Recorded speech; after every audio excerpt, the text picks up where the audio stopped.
Hi అండి అందరికీ. అందరూ బాగున్నారా? నేను కూడా బాగున్నాను. ఈ రోజుకి మీ ముందుకి ఒక విషయం చెప్దామని వచ్చాను. ఏందంటే ఈరోజు నాకు పీరియడ్స్ వచ్చినాయనమాట. కడుపులో నొప్పి పుడుతుంది, కాళ్ళు, నడుములు నొప్పులు. అసలు ఒక ఆడవాళ్ళ బాధ ఇంకొక ఆడవాళ్ళకే తెలిసిద్దంటారు కదా! అలానే అసలు ఆడదానిగా ఎందుకు పుట్టావురా దేవుడా అనిపిస్తుందనమాట. ఎందుకో మరి ఆ దేవుడు అన్ని కష్టాలు ఆడవాళ్ళకే పెడతాడు, అర్థం కాదు నాకైతే. దేవుడు ప్రత్యక్షమై నీకు ఏం వరం కావాలని కోరుకుంటే ఖచ్చితంగా అబ్బాయిలందరూ అమ్మాయిలుగా మారిపోవాలి, అమ్మాయిలు అబ్బాయిలుగా మారిపోవాలని కోరుకుంటాను.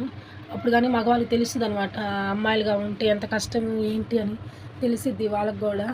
జమ్మలడికి పాముల సినిమాలలాగా అబ్బాయిలు అమ్మాయిలుగా, అమ్మాయిలు అబ్బాయిలుగా మారుతారు కదా సినిమాలు. అట్లా ఒక వారం చూస్తే అబ్బాయిలందరూ అమ్మాయిలుగా మారి ఎలా ఉండిద్ది, మన బాధలు కష్టాలు చెబితే ఏముందిరా లైట్ తీసుకుంటారు అందరూ ఏదైనా.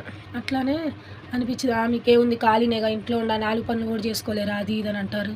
బాగలేదంటే ఆ మమ్మీ ఇంక పొద్దున్నే లేసి మమ్మీ లంచ్ బాక్స్ అయిందా, భర్తలేమో క్యారేజ్ రెడీ అయిందా, నాకు షాపుకి టైం అవుతుంది, పిల్లలేమో స్కూల్కి టైం అవుతుంది, నాకు బాగాలేదన్నా కానీ సరే ట్యాబ్లెట్లు వేసుకోవాలి మమ్మీ తగ్గిపోద్ది అంటారు. భర్తలేమో తగ్గిద్దిలే అదే వాటర్ తాగు అని చెప్పేసి వెళ్ళిపోతూ ఉంటారనమాట.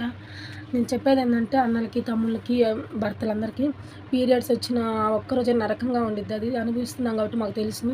ఆ ఒక్కరోజైనా మీ పిల్లల్ని కానీ, మీ చెల్లిని కానీ, మీ అక్కని కానీ, మీ తల్లిని హ్యాపీగా వాళ్ళకి రెస్ట్ ఇచ్చేసేసి మీరు ఆ ఒక్కరోజున కుక్ చేసి పెట్టండి, అన్నిట్లో హెల్ప్ చేయండి. చాలా హ్యాపీగా ఫీల్ అవుతారు మీ పేరెంట్స్ కూడా. ఖచ్చితంగా హెల్ప్ చేయండి. నేను చెప్పింది కరెక్ట్గా కూడా కాదా కామెంట్ చేసి చెప్పండి. నేను ఎలా మాట్లాడుతున్నాను ఏంటి అనేది ఖచ్చితంగా నాకు కామెంట్ చేసి చెప్పండి. నా వీడియో నచ్చితే లైక్ చేయండి, సబ్స్క్రైబ్ చేయండి, షేర్ చేయండి ఫ్రెండ్స్. ఉంటా, బాయ్.